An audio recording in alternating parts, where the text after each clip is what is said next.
wabarakatuh. Waalaikumsalam warahmatullahi wabarakatuh. Ya, kita berjumpa lagi ya dalam mata kuliah penjaminan mutu perangkat lunak. Ini pertemuan pertama, coba di-on-kan dulu videonya.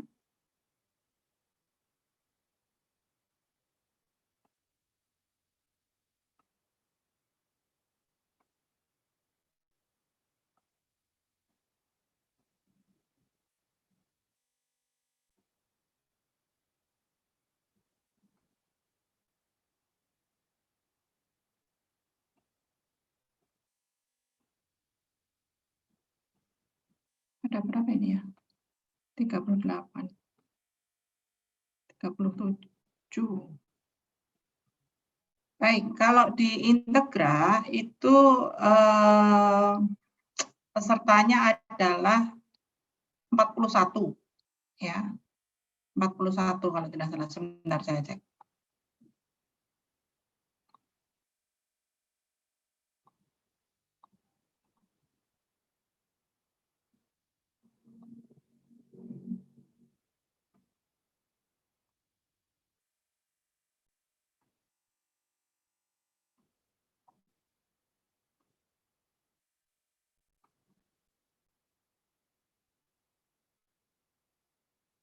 (42)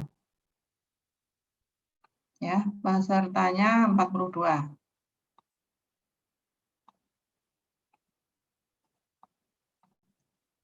Ini sekarang yang hadir ada 38 dikurang saya sama Mbak Putri asisten jadi 36. Berarti masih ada berapa? 6 ya yang tidak hadir. Nah, saya ingin bertanya dulu, dari 42 peserta ini yang nantinya akan diekivalensi magang itu berapa dan siapa saja? Coba. Siapa? Coba angkat tangan yang mau diekivalensi magang siapa?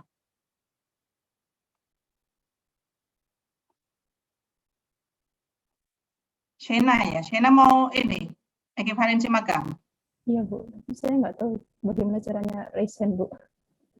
Resident dari itu aja orang dari videonya kelihatan. Oh iya Bu. Terus siapa lagi?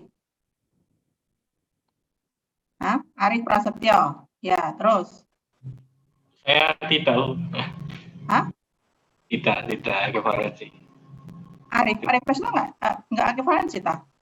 Nggak mau Oh ngambil. iya ya, kamu sudah kemarin udah ya, sudah nggak bisa ya, iya ya. Lebih nama SKS. Ya. Siapa lagi selain Shena? Nggak ada, cuma satu. Oke. Berarti apa namanya? Semuanya berarti ikut kuliah ya. Tapi Shena juga kalau ada waktu silakan ikut kuliah aja ya.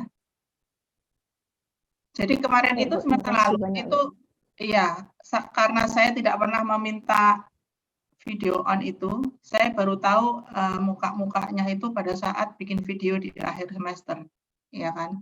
Jadi saya nggak pernah tahu si A itu mana, si B itu mana, si C itu mana. Saya pas terakhir sekali, pas sudah ujian akhir, saya minta bikin video, saya baru tahu bahwa oh si ini tuh ini, si itu ini gitu ya. Jadi sekarang saya ingin melihat dulu muka-mukanya ini karena nantinya saya tidak wajibkan untuk apa namanya membuka video setiap kuliah ya. Jadi di momen-momen tertentu saja saya meminta kalian untuk membuka video. Baik, saya ingin perkenalan dulu. Ini yang pertama yang sesuai di urutan di layar saya ya, Rana Wijdan. Ya, oke. Kamu kemarin ikut ya? Saya Ya, apa namanya tapi saya baru tahu muka itu sekarang loh. Oh iya. Ikut Bu kemarin, ya. Muhammad Samsu ya? Muhammad Samsu. Iya Bu. Oke. Saya juga baru tahu muka-muka kayak gitu sekarang tuh. Padahal namanya udah sejak kapan hari gitu, udah tahun lalu tuh udah namanya berdengung-dengung tapi nggak tahu mukanya yang mana nih. Naulia Adam, kamu cuma jidat doang yang kelihatan coba di ini. Iya Bu. Oke. Kamu pernah ngambil kuliah, Buta? Naulia? Belum Bu. Belum, oke. Kalau Sena nih sering nih, Sena soalnya sering buka video waktu kuliah saya, jadi saya hafal tuh Sena. Miranda. Miranda pernah ikut kuliah saya? Belum, Bu. Belum ya? Ya. Alifianisa. Iya, Bu. Ya. Pernah ikut kuliah saya? Saya belum pernah, Bu. Belum ya. Baik. Anggara Yuda. Iya, Bu. Pernah ikut kuliah saya? Pernah, Bu, untuk MPPL. Oh, MPPL ya. Ya itu, enggak apa saya mukanya nih. Afia, Hana. Iya, Bu. Belum pernah ikut kuliah saya ya? Belum pernah. Baik. Fandi. Fandi ini aku apa namanya, tapi mukanya mana nih Fandi? Ya, Bu. Kamu ikut kuliah kan ya? Kuliah saya kemarin ya? Enggak, Bu. Oh, Absi enggak. yang pernah. Iya. Oh, APSI ya. Di kelas saya apa di kelas siapa? Di kelas Ibu, tapi waktu absi offline. Kalau online belum pernah. Oh, gitu. Iya, namanya Iya. saya sudah enggak ini. Doni. Doni belum pernah ya ikut kuliah saya ya? Belum. Riu. Riu ini yang temannya Muhammad Iya. Samsuda. Oh, ini kamu toh yang Iya. namanya. Oke. Iya. Oke, sebentar. Ini Mbak Putri tak bikin co-host aja ya.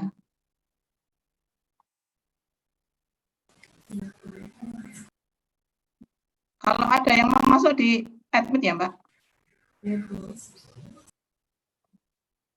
Tadi sampai di mana tadi? Riu ya. Sudrajat. Ya, ini namanya saya sering dengar juga. Kamu ikut kuliah saya kemarin? Iya, ikut TPL kemarin, Bu. Holy Sotul. Iya, Bu. Pernah ikut kuliah saya, Mbak? Belum, Bu. Baru pertama kali ini. Belum ya. Diki, Mamlana. Sudah Iya, Bu. pernah ikut kuliah saya, Diki? Belum pernah, Bu. Belum pernah. Yuki Yanuar. Iya, Bu. Baru sekali ini ikut kuliah saya ya. Iya, baru kali ini. Oke, Muhammad siapa nih? Krebo ini. Muhammad siapa ini? Krebo ini. Muhammad F. F-nya siapa nih? Namanya nggak kurang panjang nih. Yang pakai headset warna merah, Krebo? Muhammad Oh. siapa?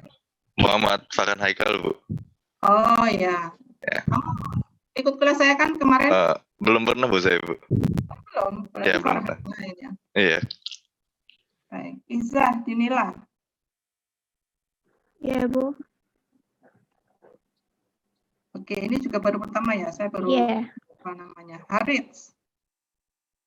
Pernah ikut di kuliah saya ya? Dulu pernah, Bu, tapi pas offline. Ya, ya, aku apa? Kamu satu grup sama Haura kalau nggak salah. Iya, Bu. Ya kan? Kalau offline aku masih agak nggak apa. Rifki Aulia. Ya, ini Bu, juga saya. baru. Kamu baru pertama kali ikut kuliah saya. Iya, Bu, pertama kali, Bu. Muhammad F lagi, tapi nggak Krebo nih siapa nih? F siapa ya? Namanya kepotong. Muhammad F siapa nih yang pakai kacamata? Susah ya. Saya, Bu. Oh ya, Muhammad Ya. Farhan. Ini yang pernah ikut kuliah saya. Offline pernah, Bu. Oh, yang kamu nggak lulus? Iya, Bu. Apsi ya? Iya, Bu. Oh, nggak lulus ya? Iya, baru Karena ada lagi. nggak pernah masuk, iya. Oke, ini toh. Arif Dharma. Oke, kamu baru pertama kali ikut kuliah saya. Iya, Bu. Oke. Indira Nur Syam. Namamu Indira Nur Syam. Nur Syamsina, Bu. Iya. Baru pertama kali ya? Iya, Bu. Indira. Baru pertama kali. Oke, Fahri Amir. Pernah ikut kuliah saya, Ya, Bu. Fahri? Sudah, Bu. Sudah pernah. Kuliah apa? Kuliah kemarin FPL. EPL. Ya. Oh iya, makanya EPL tuh nggak pernah sekalipun saya minta online kan videonya. Leonita apal saya, Leonita. Jalur Dio ini karena lama menjadi wali saya juga apal. Philip, Ya, Bu. baru pertama kali kamu Philip. Sudah pernah sebelumnya, Apa? Kuliah apa? tapi waktu offline. Kuliah apa? Apsi, Bu. Ya. Oh, APSI ya. Udah agak lama mungkin ya? Udah, Bu, sudah. Kamu barengannya siapa? Si sekelas sama siapa? Yang itu toh, yang apa? Hisam sama itu bukan? Iya kalau nggak salah Bu, udah lama. 2019. Wisnu, Iya Bu, kemarin ikut EPL ya enggak? iya Bu, ikut APL. Oke, ya Wisnu. Kevin Asil. Kevin, Iya Bu, pernah ikut kuliah saya Kevin? waktu offline dulu pernah absen. Oke, lupa saya. Stella Agustio, ini pernah kayaknya ikut kuliah saya ya? Iya, semester lalu Bu di EPL. Oke. Arif Prasetyo, Rizky Aswinarni. Iya Bu, saya Bu. Kemarin ikut di EPL kan? Iya Bu, di IPL Ibu. Oke, Raja Permata juga ini pernah kuliah sama saya apa? Absen Bu dulu waktu offline. Ya, oke. Arini, oke Mbak Arini. Bintang, oke Bintang kemarin ikut ya. Prananda ini juga, Prananda ini namanya sangat saya ingat, tapi mukanya baru sekarang tahu ini. Oh ini Prananda, ya. Maisi, Ciara.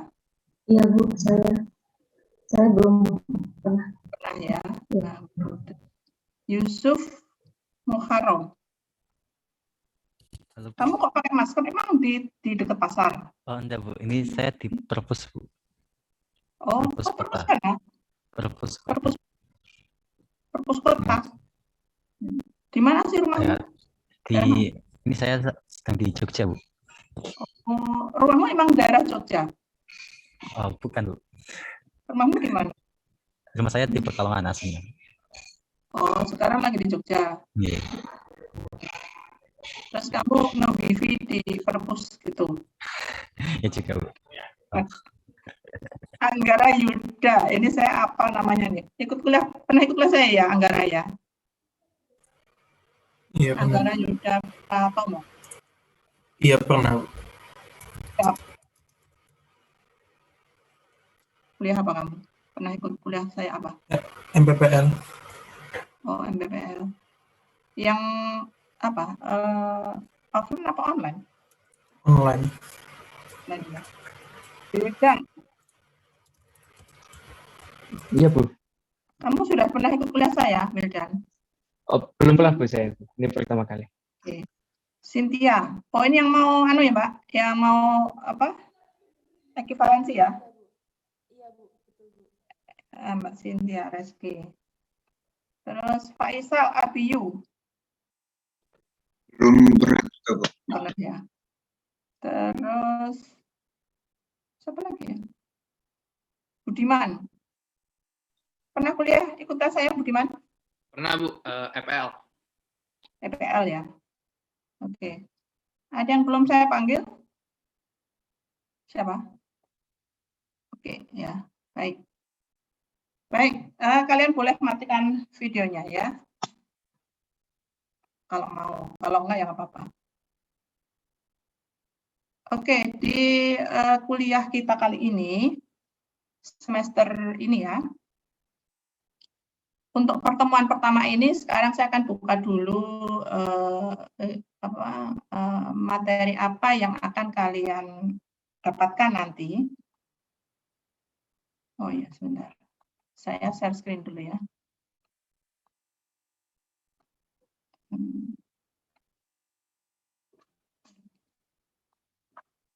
Yang mana ya? Sebentar. Ini ya. Baik, sudah terlihat ya?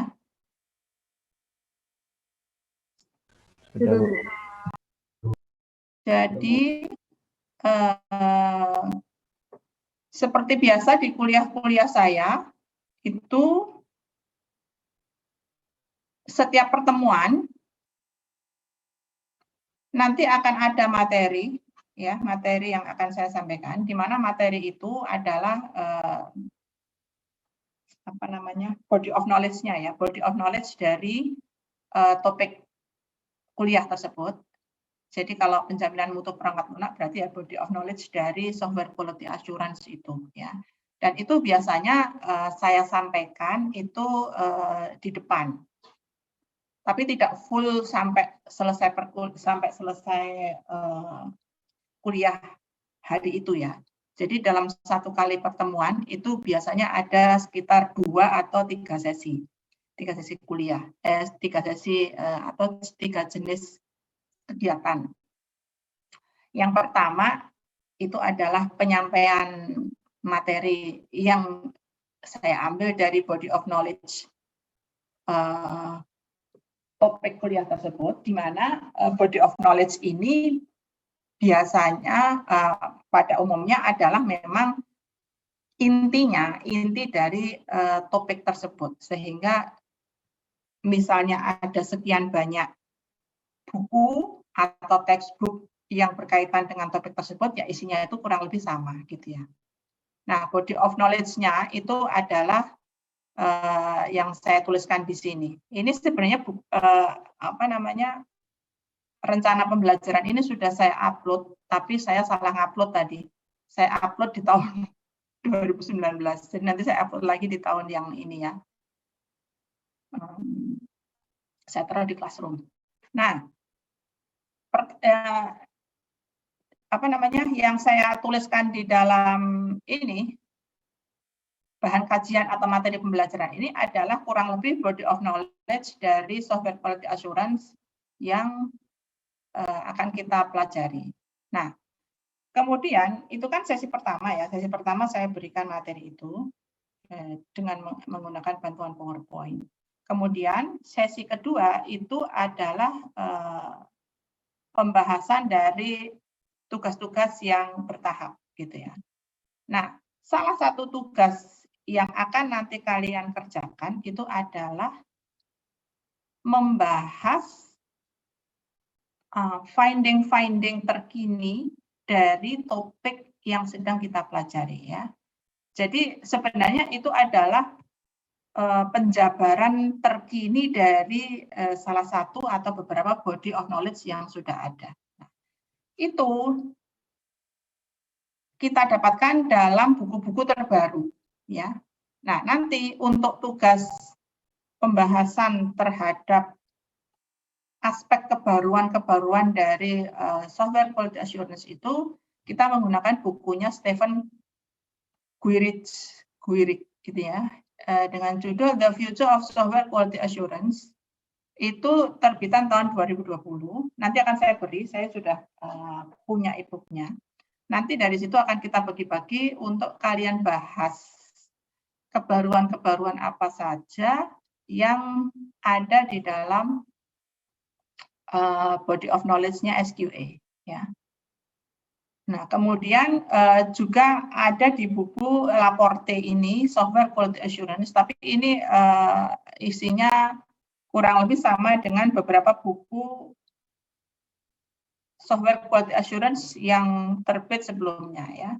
Kalau tahun lalu saya masih menggunakan ini Knight sama Tripathi tahun 2008, kemudian Gordon, dan tahun sebelumnya lagi itu menggunakan Daniel Galin ini ya. Tapi ini kalau diambil body of knowledge-nya tuh kurang lebih sama. Namun aspek kebaruannya tidak ada karena ini munculnya sudah lebih dari 10 tahun yang lalu. Nah, aspek kebaruan dari SQA itu ada di The Future of Software Quality Assurance ini, terbitan Springer tahun 2020. Nanti akan kita bagi-bagi per kelompok untuk dibahas ya. Baik, kurang lebih itu isi dari perkuliahan kita nanti ya. Jadi alangkah baiknya nanti dibantu oleh Mbak Asisten. Ini Mbak Putri Endah sebagai asisten ya di sini. Jadi asisten nanti tidak setiap minggu akan saya minta untuk join, tapi untuk sesi-sesi tertentu asisten perlu join di kelas ya. Nah, saya ingin tanya dulu nih, tapi ini yang magang cuma 2 orang ya, nggak apa-apa lah. Jadi kalau tadi 42 yang magang 2, berarti kan anggotanya ada 40 ya. 40 nanti silakan dibagi menjadi 3 ya. Satu kelompok 3 orang untuk nanti kita bagi-bagi tugasnya.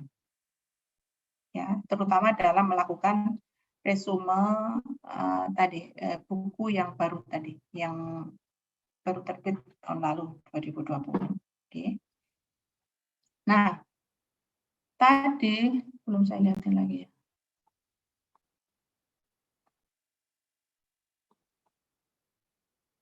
Ini kalau kita lihat di sini nanti akan ada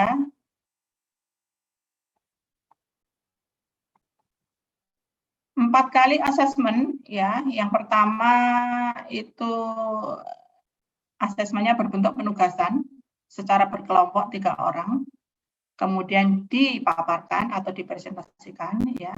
Itu akan terjadi di minggu keempat. Kemudian di minggu ke-9, UTS-nya saya ambil di minggu ke-9 ya, bukan minggu 8, karena biasanya oleh departemen itu kita diberi waktu antara minggu 8 dan minggu ke-9. Nah, ini saya rencanakan di minggu ke-9 berupa ujian tertulis individual, ya, online tentu saja. Kurang lebih waktunya 100 menit dengan materi yang sudah saya tuliskan di sini. Ini sebesar 30%. Kalau yang tadi, penugasan tadi 10%. Kemudian asesmen yang ketiga itu adalah pembuatan dokumen PDH-UPL ya sebagai salah satu artefak utama dalam proses pengujian. Yang isinya seperti apa nanti akan kita jelaskan. Itu akan kita demokan secara berkelompok di minggu ke-13 dengan proporsi 30%. Kemudian evaluasi akhir semester di minggu ke-16. Ini adalah paparan dan demo dengan alokasi waktu yang sama. Nah, kalau kita lihat yang penilaian individual itu hanya satu, yaitu yang ujian tulis. Namun, meskipun di asesmen yang lain, yang asesmen 1 atau yang ke-3 dan 4 itu kelompok, tapi tetap nilainya bisa berbeda jika terlihat bahwa kontribusinya tidak merata. Ya, kontribusi beban pengerjaan di dalam satu kelompok tidak merata, itu akan bisa membuat penilaiannya berbeda meskipun berada dalam satu kelompok. Oke, itu kan ada 4 penilaiannya. Nah, satu lagi itu adalah tugas resume. Ya, tugas resume itu nanti akan saya gabung dengan salah satu dari asesmen yang ada di sini. Ya, jadi sebenarnya kalian akan mendapatkan 5 komponen nilai dari 4 kali asesmen ya. 4 kali asesmen dan 1 kali tugas resume yang tidak terlihat di dalam rencana di sini, karena asesmennya untuk yang tugas kelompok itu kan nanti per minggu dipresentasikan ya kan. Nanti nilai dari situ akan saya gabung dengan salah satu asesmen yang ada di sini. Karena mulai tahun ini itu oleh departemen itu kita diminta untuk membuat komponen itu 4 saja gitu, jangan lebih ya, 4 saja. Kalau sebelumnya kan mungkin bisa 5, bisa 6. Nah, karena hanya 4, maka kalau ada komponen yang lain itu sebaiknya digabung, sehingga bisa jadi komposisi persentase di sini mungkin nanti akan berubah, bisa jadi atau bisa jadi tetap ya. Misalnya untuk PDH-UPL ini akan menjadi tergantung nanti tugas resumenya akan saya tahu di mana, mungkin dia akan memakan porsi yang lebih besar. Tapi bisa jadi juga tetap. Kita lihat saja nanti hasilnya. Tapi kurang lebih seperti ini, jadi 30, 30, 30, 10 ya. Oke. Itu rencana kita dalam 1 semester ini. Sampai di sini ada pertanyaan dulu tidak? Nanti itu akan saya taruh di Classroom seperti biasa, jadi kalian bisa akses ya. Sama tadi bukunya. Kalau bukunya mungkin besar, baitnya besar, enggak bisa, mungkin nanti saya kirim saja lewat asisten untuk kemudian di-share ke masing-masing kelompok. Ya. Baik. Itu penjelasan secara umum untuk kuliah selama 1 semester ini.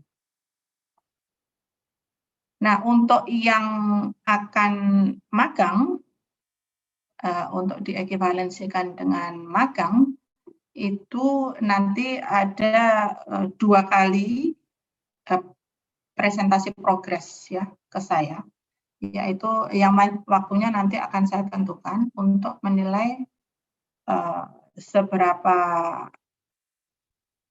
pantas untuk diberi nilai gitu ya dari pihak saya, karena nanti magang itu kalau nggak salah nilainya seperti KP, ada dari pihak sono, ada dari pihak dosen gitu ya. Jadi kalau dari pihak saya meminta 2 kali presentasi progres magang. Baik. Nah, untuk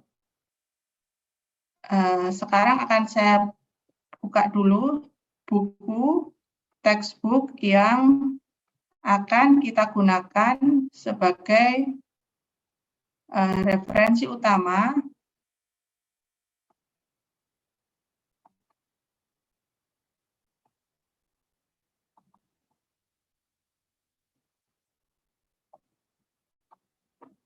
ini ya. Nah, saya share screen dulu.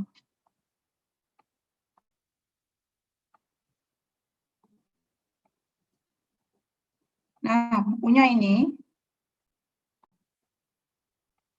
The Future of Software Quality Assurance, ini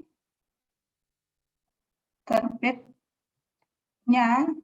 ini tahun 2020 ya. Sebenarnya di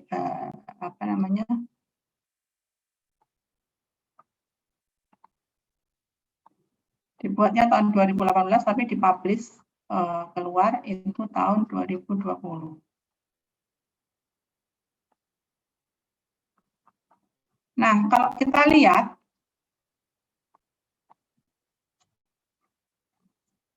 isinya, ini ada berbagai macam terminologi atau istilah yang memang terdengar atau terbaca cukup kekinian gitu ya, yang di dalam buku-buku handbook sebelumnya, body of knowledge sebelumnya itu belum ada. Contoh, ini ya, change driven testing, ini baru, ya kan, testing yang didrive oleh perubahan, testing in DevOps, kemudian testing autonomous system, testing in the digital age, ya kan, kemudian testing strategies in an agile context, testing AI, kemudian responsible software engineering, chasing mutants, kemudian ya berbagai macam istilah-istilah yang memang baru ya.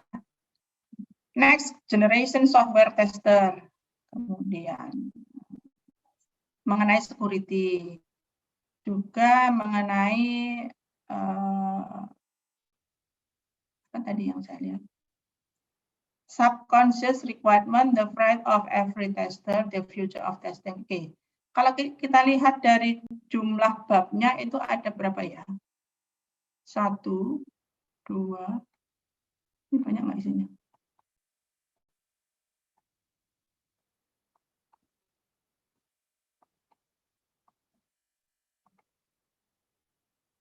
Ya, satu bab ya. Rata-rata sih sama kok. Jadi ada 1, 2, 3, 4, 5, 6, 7, 8, 9, 10, 11, 12, 13, 14, 15, 16, 17, 18, 19. 40 dibagi 3 berapa ya? 10 lebih kan? 13 sisa 1, Bu. 13 ya. Oke, kalau gitu nanti akan saya ambil 13 dari sini, ya. Saya distribusikan ke setiap kelompok satu bab. Jadi nanti mungkin ada beberapa bagian yang tidak akan kita bahas di dalam kelompok, nanti mungkin akan kita bahas di kelas. Ya. Nanti akan saya lihat dulu sejauh mana ini. Jadi dari segini akan saya ambil 13-nya yang mana, nanti saya komunikasikan lewat asisten ya. Nah, nanti kalau sudah 13 itu saya lepas, silahkan kalian masing-masing kelompok memilih. Kalian memilih aja, bukan saya yang memilihkan. Saya tidak terbiasa memaksa gitu ya. Silahkan kalian pilih mana yang suka, silahkan itu dibahas. Tapi kalau lihat dari judulnya itu sangat menarik.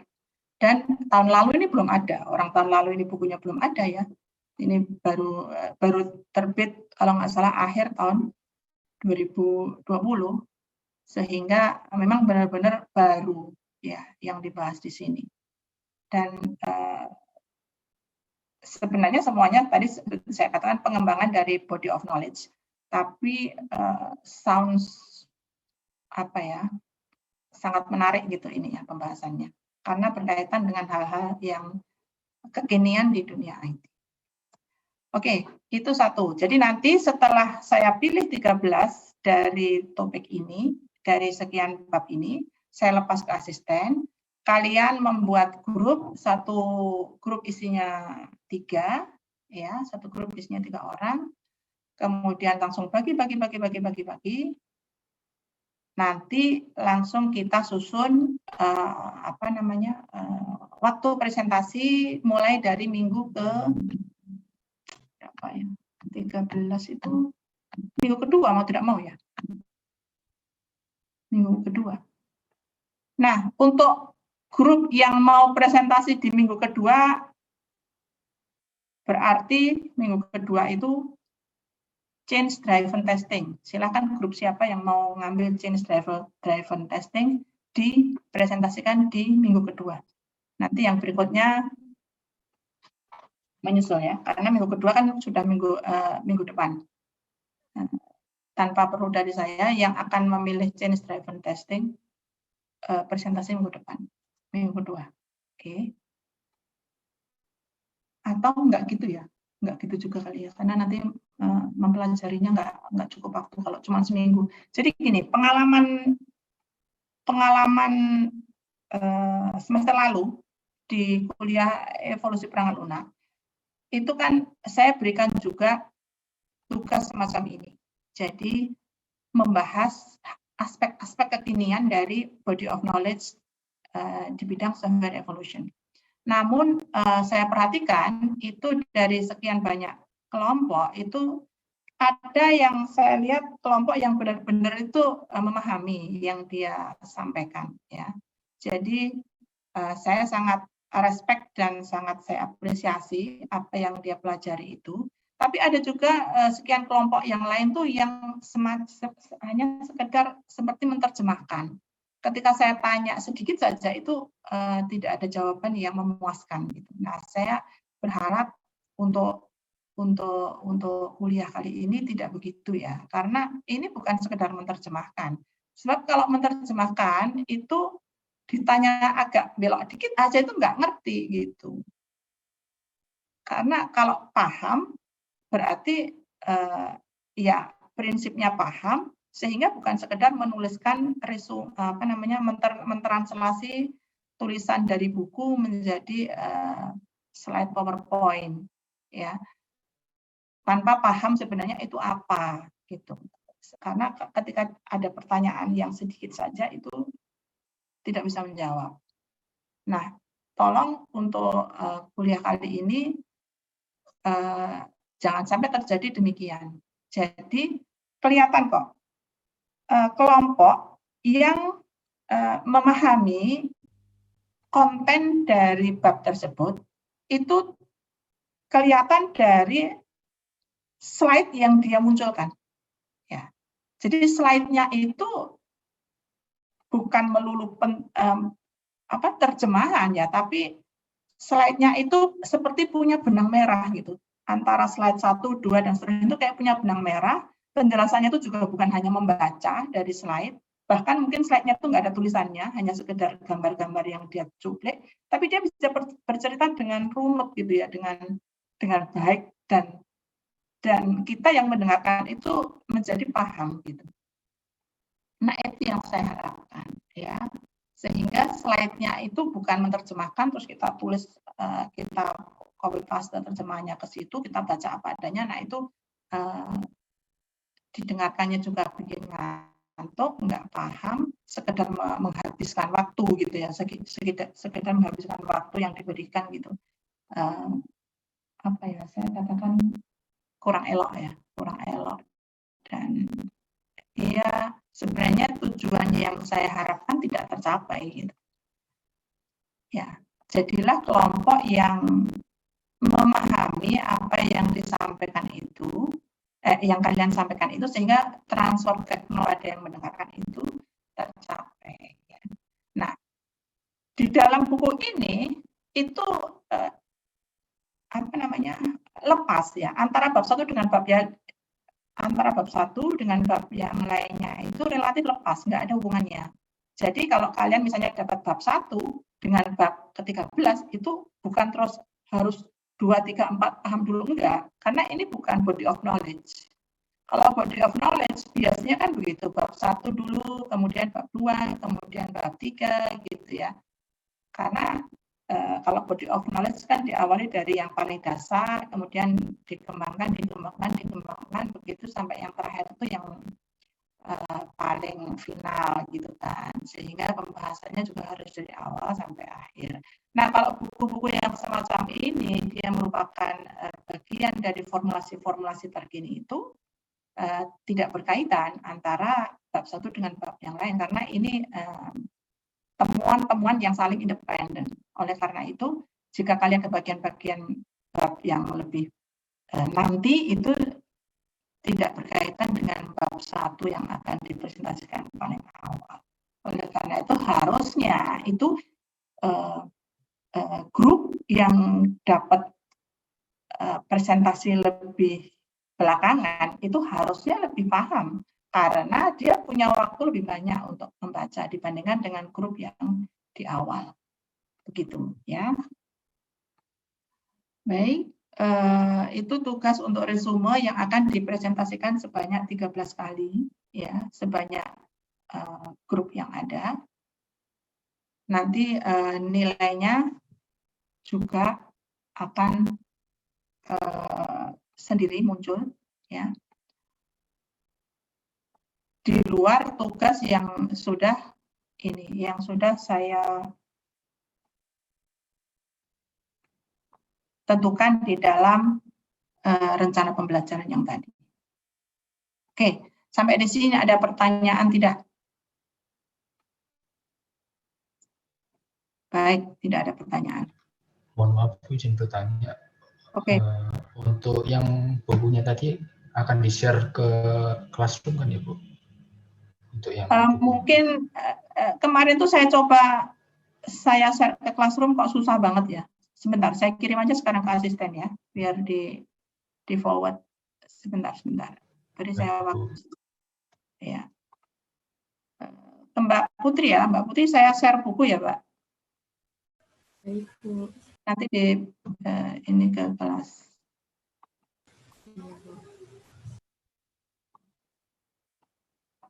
Oke, sudah saya share ke Mbak Putri ini. Tuh, ini berapa ya? Oh, cuma 5 mega sih. Yang gede itu buku yang tadi, yang saya share dua-duanya deh ya. Satu lagi adalah yang software quality assurance. Ini 13 mega. Oh, ini aja saya share ke Mbak ini. Sebentar ya. Saya share.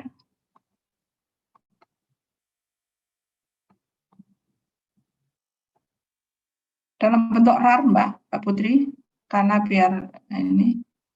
Ya, Bu. Nah, masih muter-muter nih, nggak tahu nih.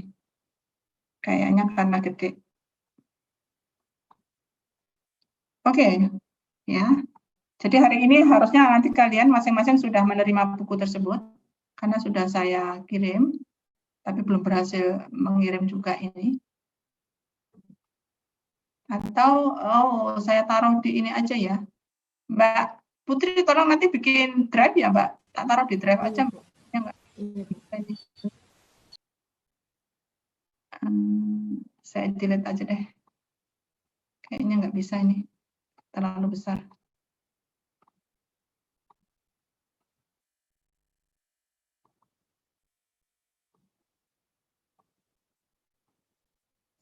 Benar. Oke. Baik, ada lagi pertanyaan?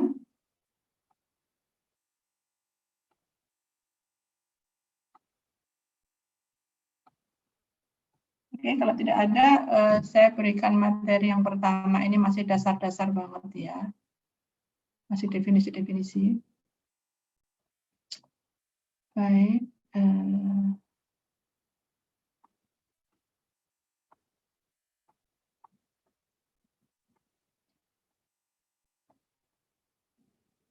Oke. Kelihatan ya? Software quality. Kelihatan, Bu. Baik. Ini sengaja saya ambil langsung bahasa Inggris, enggak saya terjemahkan karena tahun depan itu kalau program internasionalnya sudah jalan biar nggak bikin PPT. Definition. Software quality is, saya off-kan aja ya, biar ini ya, biar video. Oke. Software quality is the degree of conformance to explicit or implicit requirements and expectation. Jadi, kapan suatu perangkat lunak itu dikatakan berkualitas, itu bukan karena dia baik, bukan karena dia canggih, bukan karena dia sangat lengkap gitu ya,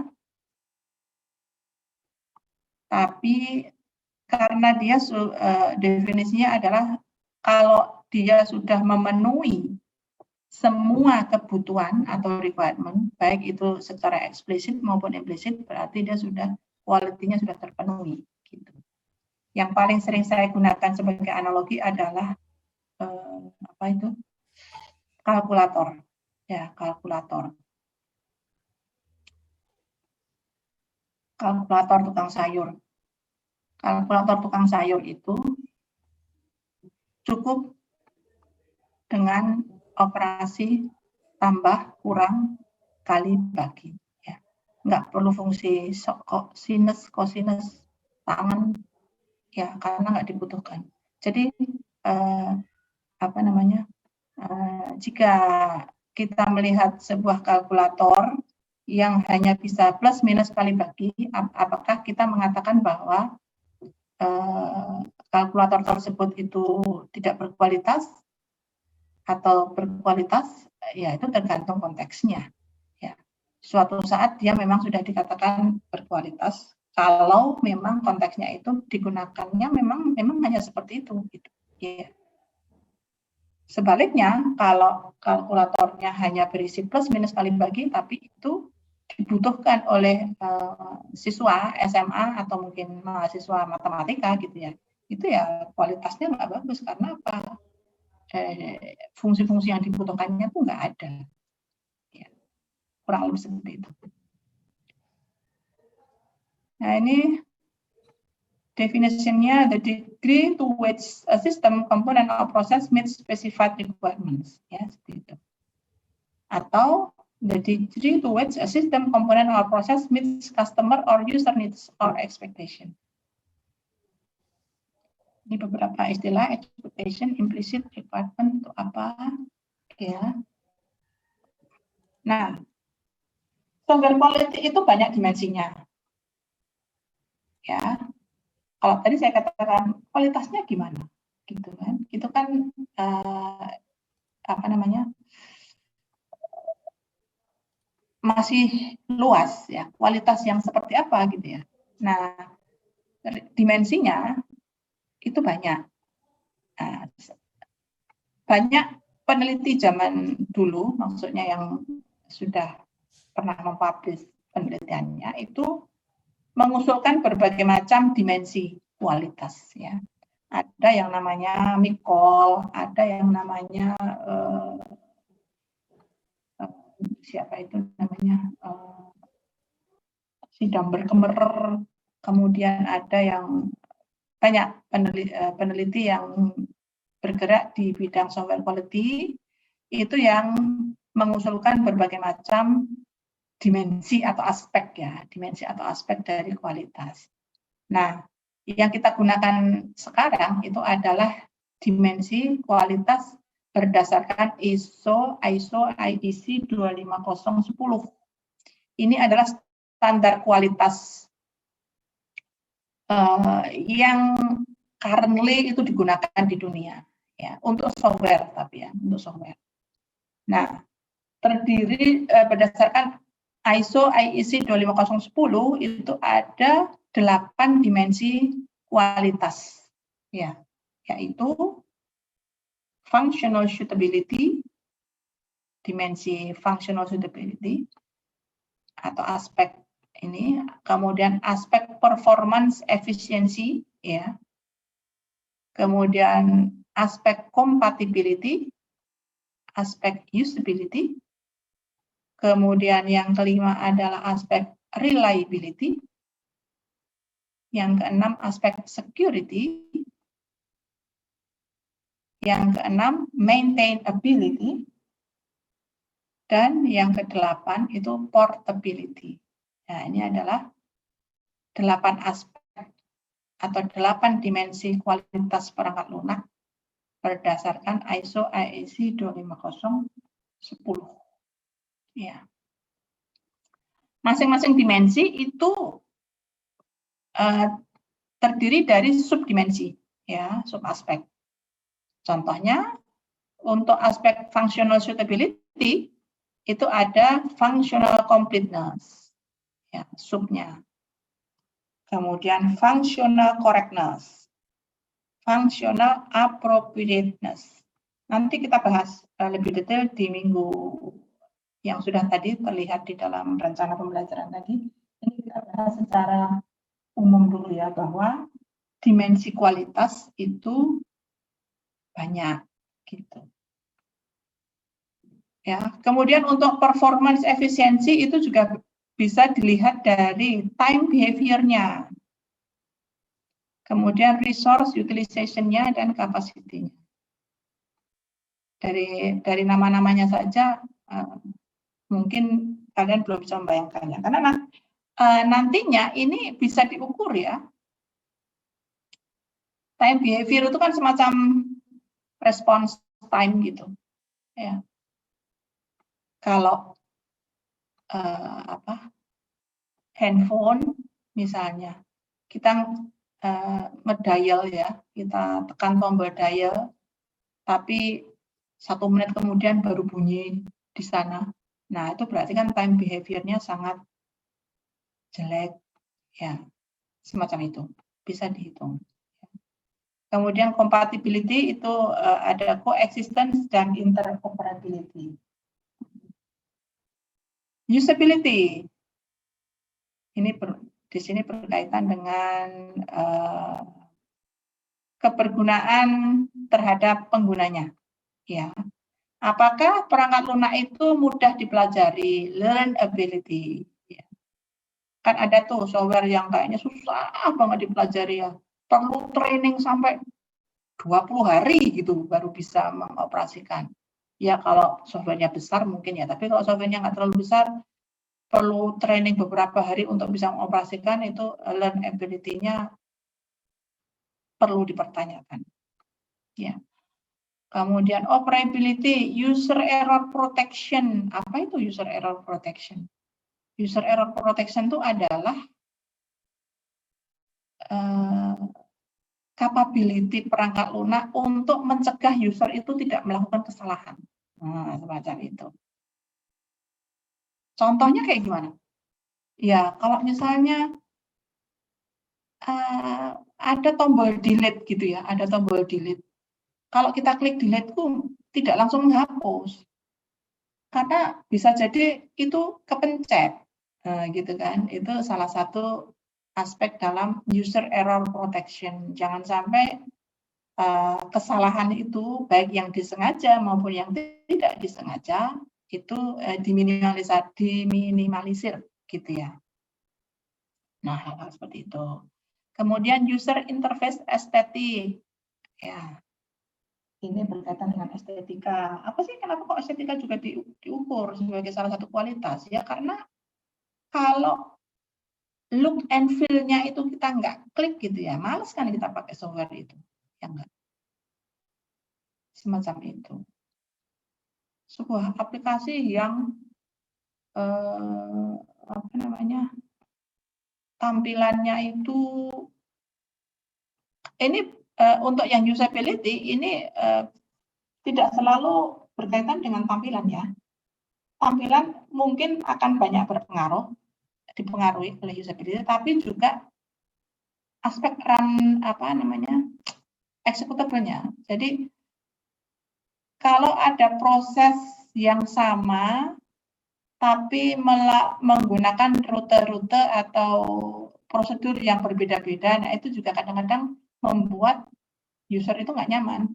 Kok kalau nge-delete ini caranya begini, 2 langkah cukup, tapi kalau bagian sini dengan delete harus panjang lagi, nah semacam itu. Itu berkaitan dengan user interface estetik juga ya, berkaitan di situ. Terus aspek berikutnya adalah reliability. Nah, ini penting ini. Ya. Fault tolerance, recoverability. Ini aspek serius ini reliability ini. Kalau yang usability ini kan hal-hal yang berkaitan sebenarnya serius juga sih, tidak ada yang keseriusannya sama ya. Namun kalau reliability biasanya kan berkaitan dengan jangan sampai sistem itu crash atau ngehang down di tengah proses seperti itu ya. Sama pentingnya juga security karena ini berkaitan dengan data ya yang ada di situ, accountability, authenticity dan seterusnya. Sama pentingnya juga dengan aspek atau dimensi maintainability. Ya. Dan yang terakhir adalah dimensi portability. Nah, dari ke-8 dimensi kualitas ini bisa terlihatnya itu di mana? Ada banyak artefak yang bisa mewakili atau bisa digunakan untuk mengukur kualitas dari masing-masing aspek ini ya. Contoh, usability, pertama deh, functional suitability. Untuk bisa mengetahui apakah dimensi dari functional suitability-nya ini bagus apa tidak, kita mengukurnya dari mana, gitu ya? Ya, dari kalau kita lihat ada 3 sub aspeknya, berarti dari executable programnya, ya kan?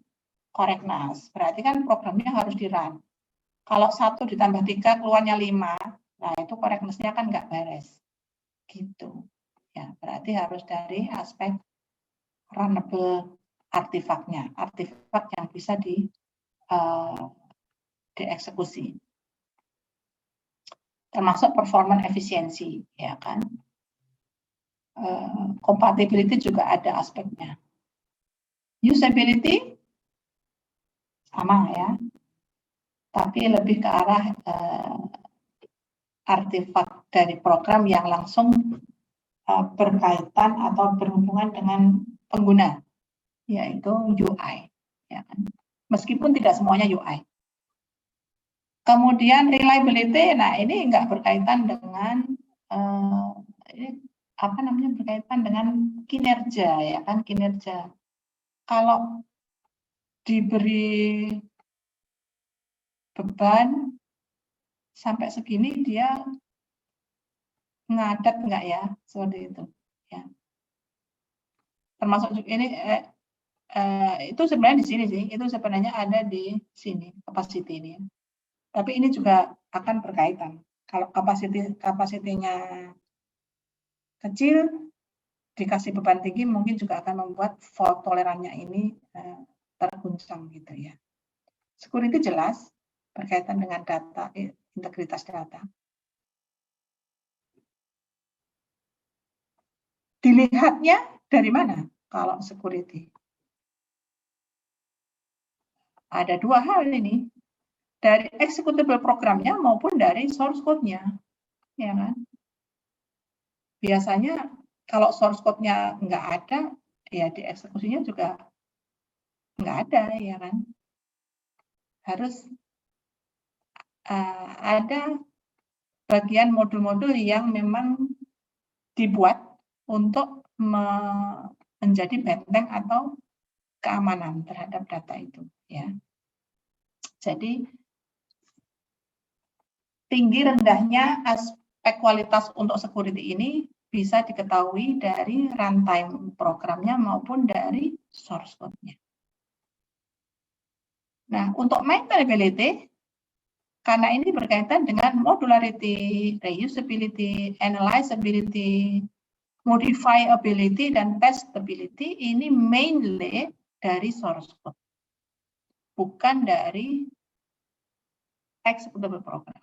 Ya. Jadi mengukurnya mainly dari source code. Ya. Modularity, reusability. Kalau adaptability ini yang portability ini bisa dari dua-duanya ya, dari source code maupun dari runtime execution. Oke, itu adalah 8 dimensi kualitas perangkat lunak menurut ISO AEC 25010. Ini merupakan standar yang paling baru yang digunakan oleh para pelaku atau praktisi SQA ketika dia akan melakukan pengukuran kualitas software. Ya. Oke. By definition, SQI itu apa? SQI itu is a set of activities for ensuring quality in software engineering processes that ultimately result or at least gives confidence in the quality of software products.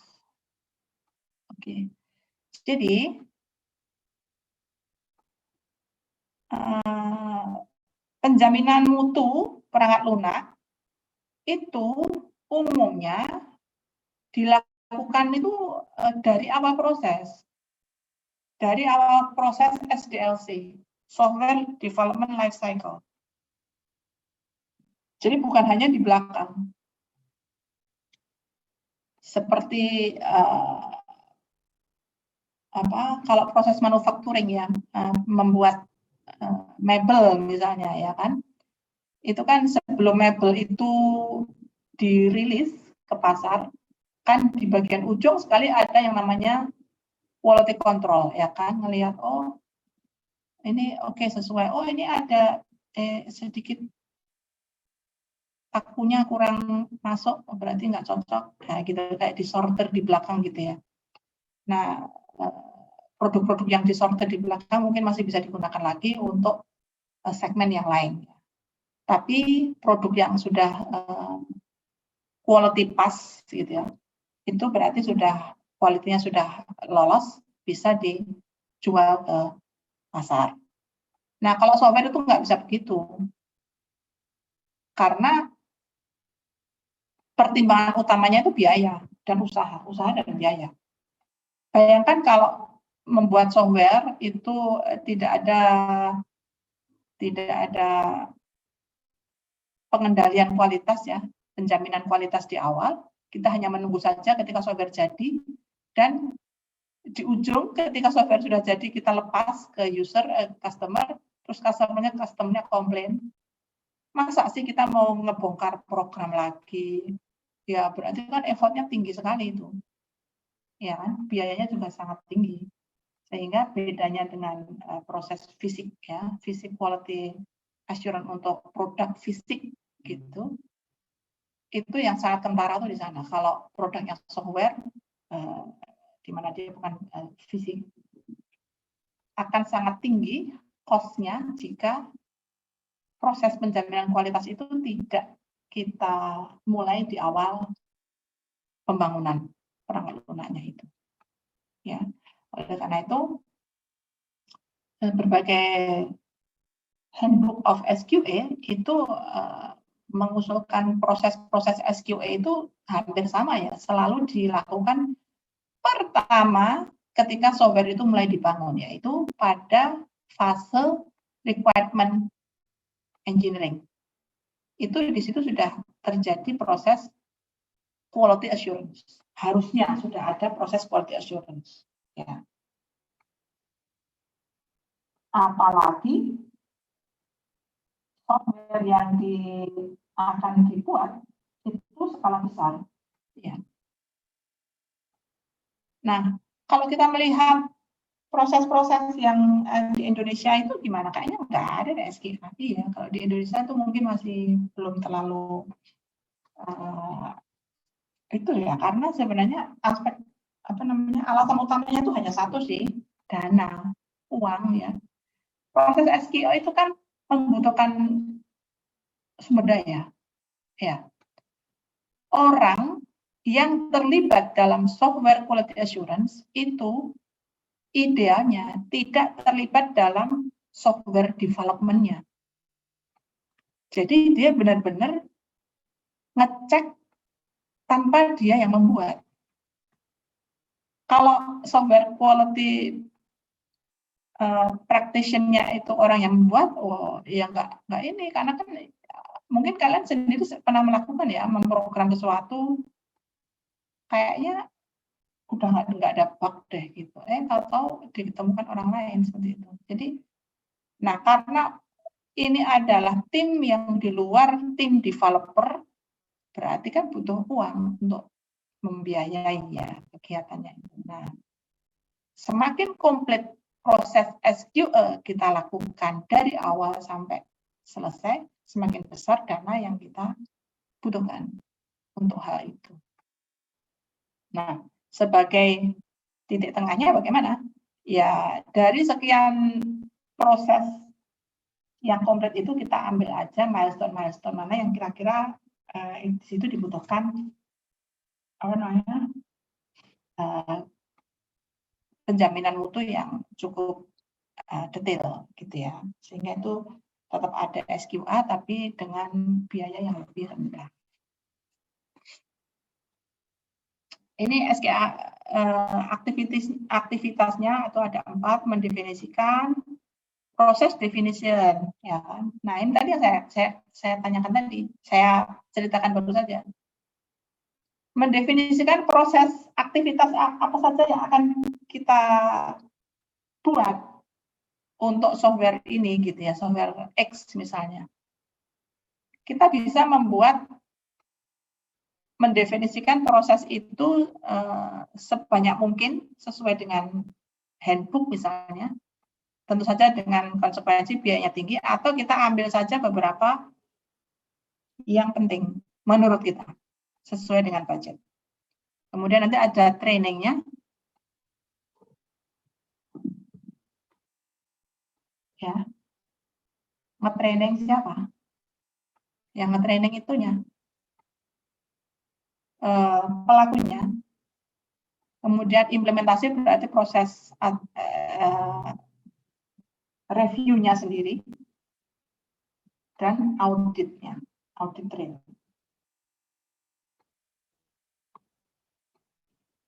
Oke, kemudian prosesnya apa saja? Ini, sorry.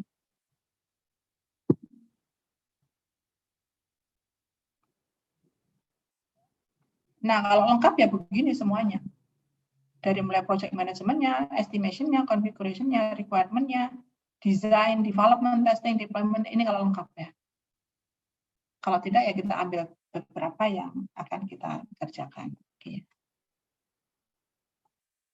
Kemudian ada istilah lagi software quality control. Apakah itu? SQC itu adalah a set of activities for ensuring quality in software products. Jadi SQC itu adalah subset dari SQA. SQC is limited to testing fase of the SDLC, and the goal is to ensure that the product meets specification atau requirement.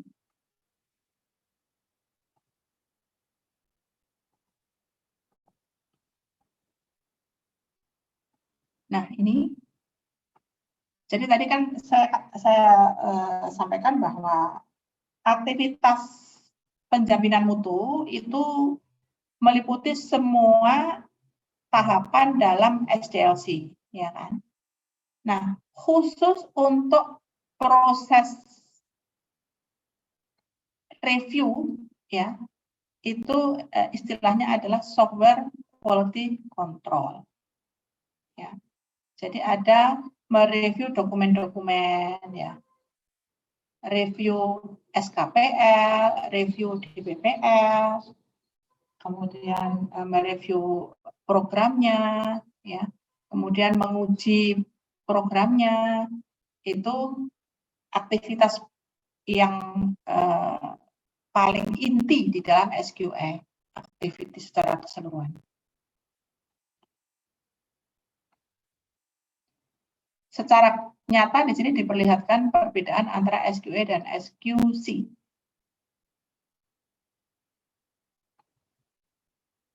Kita lihat fokusnya di sini.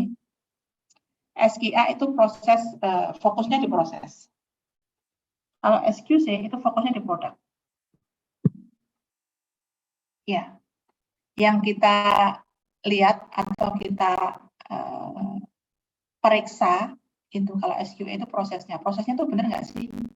Dia kalau membuat, misalnya ya, kalau dia membuat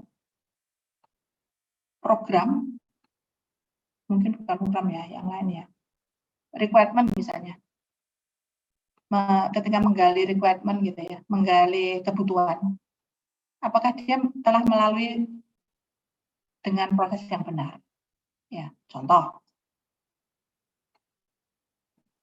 Ketika dia menggali kebutuhan menggunakan kuesioner, ya, menggunakan kuesioner.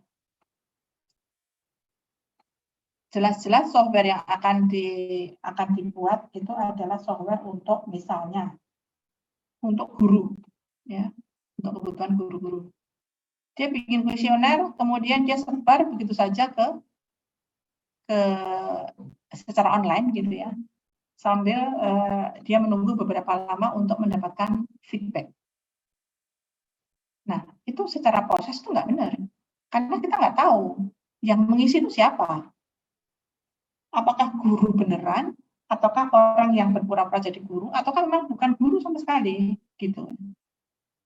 Sehingga feedback atau hasil yang dia dapatkan itu bias gitu ya. Belum tentu ya, yang dikembalikan itu kan sebenarnya kita akan ambil sebagai kebutuhan, ya kan? Kita ambil sebagai sebuah requirement. Nah, requirement yang kita dapatkan dengan proses yang tidak benar itu belum tentu requirement itu juga jadi benar, ya kan? Nah, software quality control pada fase itu akan melihat requirement-nya sendiri, requirement hasil penjaringan itu seperti apa, gitu ya. Dia tidak melihat prosesnya itu requirement itu dulu didapatnya dengan cara bagaimana, tapi dia melihat requirement yang sudah ada itu apakah benar sesuai dengan kualitas yang ditentukan. Ya, itu dari requirement. Dari program juga begitu. Ya. Jadi kalau SQA itu prevention oriented, kalau software quality control itu detection oriented, ya kan? Karena barangnya sudah ada. Kalau ini prosesnya. Kemudian ini organization wide, ini produk atau project spesifik. Skopnya adalah to all products that will ever be created by a process. Nah, ini sudah langsung produknya. Ya. Nah, aktivitasnya itu kalau SQA itu bisa training, audit, atau proses definition and implementation. Sementara kalau SQA itu hanya benar-benar review dan ngetes ya. Sebenarnya review sama testing itu sama sih. Review sama testing itu istilah yang sama. Dibedakan karena apa? Kalau testing itu biasanya program, ya, executable program itu testing. Kalau review itu selain program, jadi ya artefak lain, dokumen, kemudian data, yang selain program itu biasanya atau source code itu termasuk review. Ya, jadi sebenarnya review sama testing itu sama, sesuatu yang sama. Mantengin produk ya. Kalau produk itu berupa executable program itu testing istilahnya. Tapi kalau bukan itu review gitu. Oke. Nah, ini juga istilah yang sering kita dengar dalam konteks software engineering. Verification and validation. Bahkan kuliah PMPL ini dulu namanya adalah verifikasi dan validasi. Ya, sekitar tahun 2000 sekian waktu itu kuliahnya itu namanya verifikasi dan validasi perangkat lunak. Kemudian berubah menjadi penjaminan mutu perangkat lunak. Apa bedanya verifikasi dan validasi? Kita lihat di situ. Biasanya kita langsung ke kalimat tanya yang berkaitan. Ya, kalau verifikasi itu, are we building the product right? Nah, jadi verifikasi ini lebih ke arah proses, ke arah SQA tadi ya. Apakah ketika membangun produk ini kita dengan menggunakan cara yang benar? Gitu. Kalau validasi ini berkaitan dengan SQC tadi. Apakah kita menghasilkan produk yang benar sih? Gitu ya. Jadi orientasinya ke produk. Sama di sini, ini dites. Ini review. Kenapa review jadi berpindah ke sini? Karena dalam hal ini produknya itu kan software, ya kan.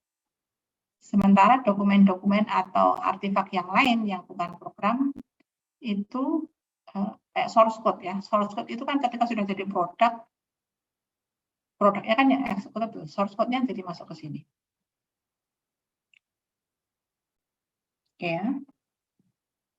Nah, kemudian apa bedanya testing and debugging? Ini juga mungkin kalian sudah tahu.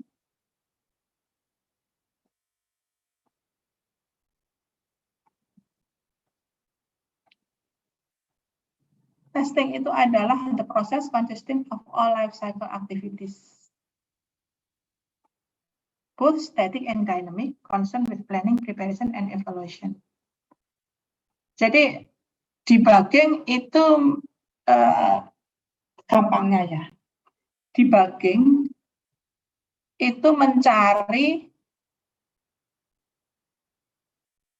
error yang menyebabkan kegagalan sistem. Kalau testing itu gimana ya? Objektif.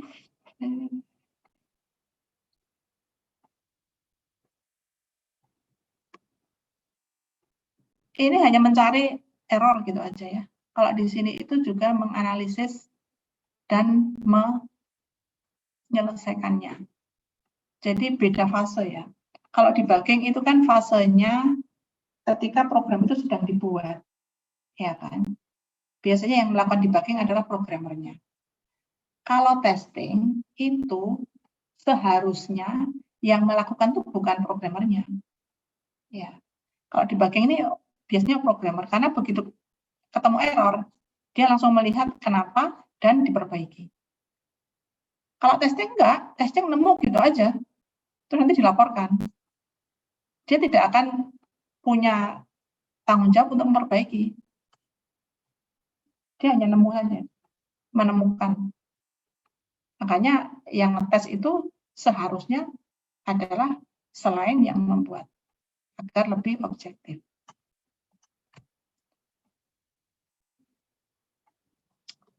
Nah ini, normally independent tester are responsible for testing. Kalau debugging itu developers ya. Kemudian juga biasanya menggunakan kakas bantu nih. Kalau debugging, ya mungkin ada menggunakan kakas bantu, tapi tetap aja resolve-nya, perbaikannya harus dilakukan manual oleh programmer. Meskipun ada sih bantuan dari tools ya yang membuat hint gitu bagaimana cara memperbaikinya. Tes, kalau dari sisi knowledge, testing can be performed without the knowledge of how the software is built. Memang, jadi karena dia bukan membuat, nggak perlu. Pokoknya ada black box di depan dia, gitu ya. Dia mengikuti aja cara pengoperasiannya, ya sudah. Tapi kalau debugging itu harus tahu dalamnya, ya kan. Successful debugging requires the knowledge of the software's architecture and technical design. Oke, nah itu berkaitan dengan testing. Ini adalah SDLC, lihat sedikit saja. Software Development Life Cycle, Waterfall, Spiral, gitu ya. Ini kita ulang dulu. Jadi SDLC itu secara garis besar terbagi dua, kita tahu ya, yang sekuensial dan iteratif atau incremental. Sekuensial itu yang zaman dahulu ada Waterfall, V-model, dan banyak lagi. Yang lebih baru itu adalah yang pakai RUP, Scrum, Kanban, Spiral, dan lain-lain ya. Tapi tetap apakah itu sekuensial yang mungkin sekarang sudah agak jarang dipakai, yang sekarang kan lebih menggunakan iteratif dan incremental ini ya. Itu lebih tetap testingnya harus dilakukan sesuai dengan standar yang ada. Oke. Nah, sekarang dulu kan kita mengenal yang namanya software development life cycle ya. Kalau dalam konteks SQA juga ada SDLC, software testing life cycle. Life cycle-nya itu dari mulai requirement atau design review ya, membuat test plan, rencana uji, deskripsi uji, kemudian melakukan pengujian ini, men-set up lingkungan pengujiannya, mengeksekusi dan melaporkan, begitu ya life cycle-nya. Masing-masing tahap dalam SDLC itu ada deliverables-nya.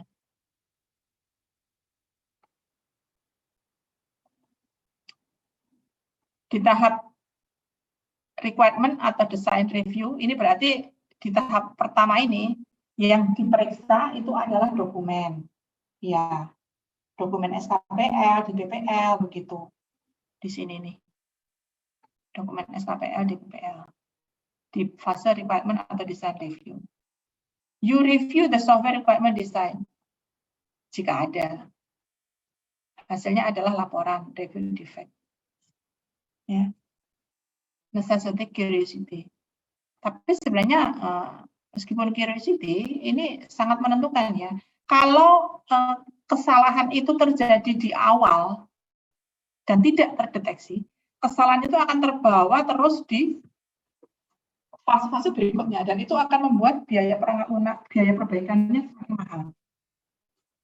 Oleh karena itu, nge-review di bagian requirement design ini sebenarnya sangat penting agar jika ditemukan kesalahan itu nggak ke bawah. Kan sering ya, arsitekturnya salah nih, harusnya database-nya jangan jadiin satu, dipisah kayak gitu, tapi itu dipisah. Nah, itu kan bagian dari desain sebenarnya. Kalau itu tidak terdeteksi di awal dan dia ke bawah terus, nanti ketika dia efeknya baru kerasa waktu di bagian ngetes perangkat lunaknya, bongkarnya kan balik ke tahapnya tuh jauh gitu. Nah, itu butuh biaya yang besar. Ya. Kemudian membuat rencana uji, test plan nanti hasilnya. Kemudian estimasi itu bisa waktunya berapa lama, biayanya. Jadi test estimation ini biasanya mengestimasi orang yang diperlukan, sumber dayanya, biayanya, waktunya, ya kan. Sumber daya yang lainnya misalnya butuh komputer ya, butuh unit berapa, workstation berapa, seperti itu, dan jadwal. Kemudian didesain kasus ujinya dan data ujinya, ya. Kemudian di sini juga dibutuhkan RTM, Requirement Traceability Matrix. Apa itu? Dia berupa matriks yang bisa nge-trace back jika ditemukan kesalahan di salah satu modul, itu bisa di-trace back ini modul merupakan implementasi dari requirement yang mana. Ya, jadi Requirement Traceability Matrix itu berupa metrik dari requirement ke bagian desain, coding, dan testing. Ya kan? Jadi pada saat fase testing ketemu error itu trace back. Oh, ini bagian dari modul ini bagian dari elemen ini di desain, elemen desain ini bagian dari requirement nomor sekian, gitu ya. Kemudian men-setup environment-nya, mengeksekusi, ini ada hasilnya, defect report, dan laporannya. Ya. Oke, kurang lebih seperti itu yang bisa kita lihat. Ini ada introduction untuk kuliah pertama kita. Ada pertanyaan berkaitan dengan materi atau berkaitan dengan tugas?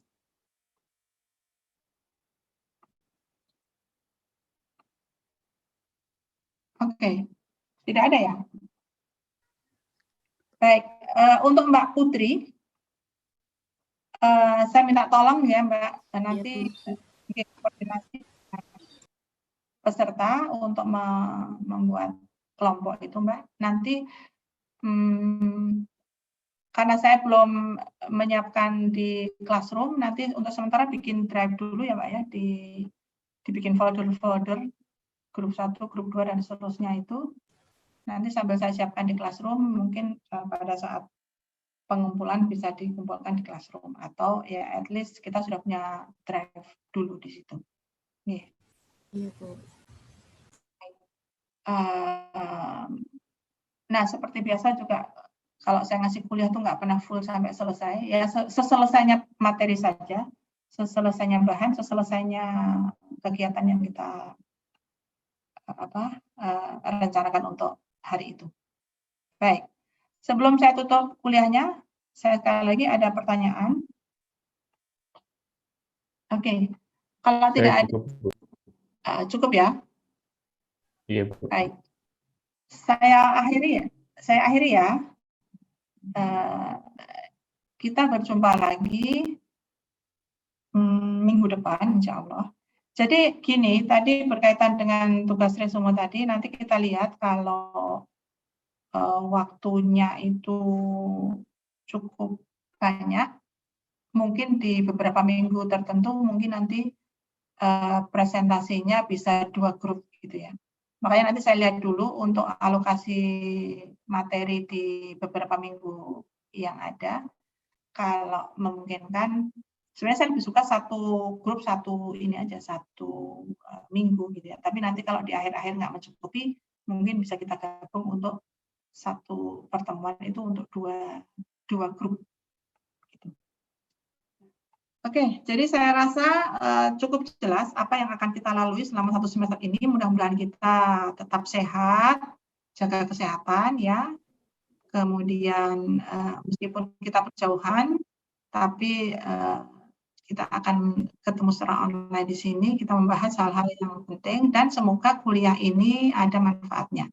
Nanti di akhir kuliah akan kita bahas mengenai profesi-profesi software quality assurance ya, dan itu kalau di luar negeri itu cukup mahal itu ya ininya, karena salah satu profesi di IT yang bisa disertifikasi, distandarisasi sertifikasinya itu adalah SQA engineer ya, dari mulai ya SQA tester yang paling rendah sampai yang manager, engineer manager sampai yang tertinggi itu ada.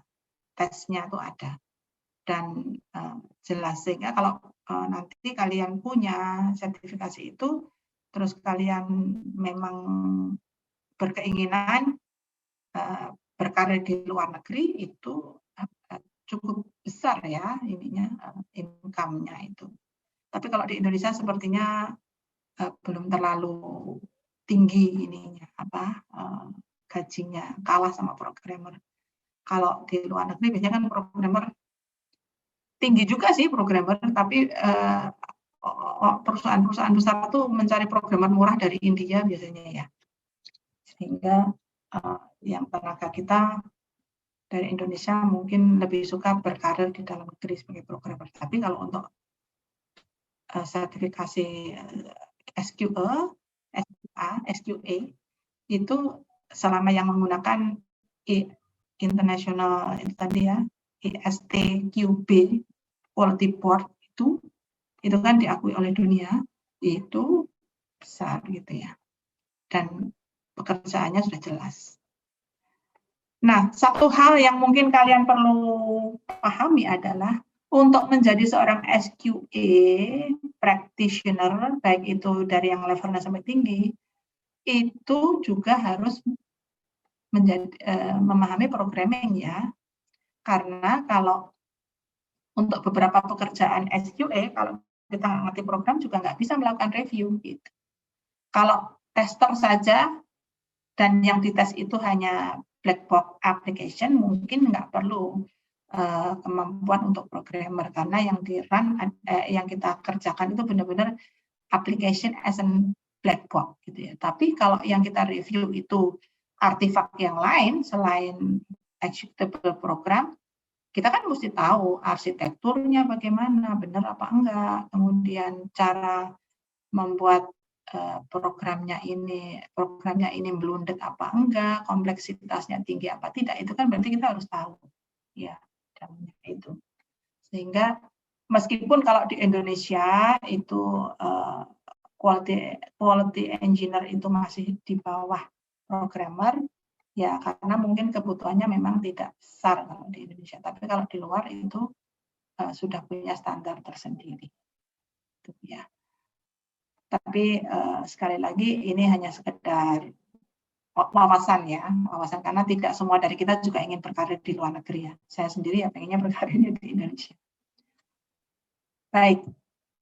Itu saja yang bisa saya sampaikan hari ini, mudah-mudahan ada manfaatnya, mudah-mudahan bisa membekali kalian nanti sebelum lulus ya, mungkin 1 atau 2 semester lagi. Dan insya Allah kita jumpa lagi minggu depan. Saya ucapkan Assalamualaikum warahmatullahi wabarakatuh.